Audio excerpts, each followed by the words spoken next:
Kita ada writers yang boleh buat komik.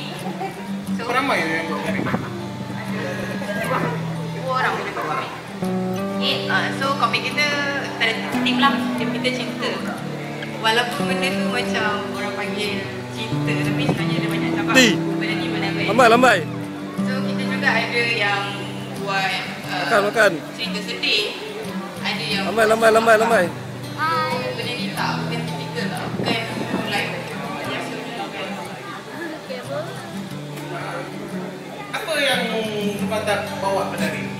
So, pengunjung JPWF ini boleh tunjukkan mungkin boleh bawakan sampel, boleh promosikan apa yang Fanta bawa ke hutan ni. Kita tengok macam-macam dia jual. Okay, kita first ada tak satu. Ini first edition from Legend Press. Ni kitab tempat tak kakak tak alat di bawah independent ni. Kitab ni dia ada register. Ini kita ada t-shirt, our limited edition. And then kita ada mug, kita ada stiker, ada stiker.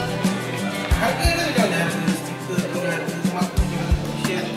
Nak dapatkan online boleh ke, dekat sini saja ke, dekat event-event ni tu betul? Hari ini kalau jual kat sini harga dia lebih murah daripada biasa. Contohnya kalau macam jual online, kita jual pakai harga RM20. Hari ni dapat RM10. Macam mak tu harga RM10. Stiker kita RM5. Baju yang satunya orang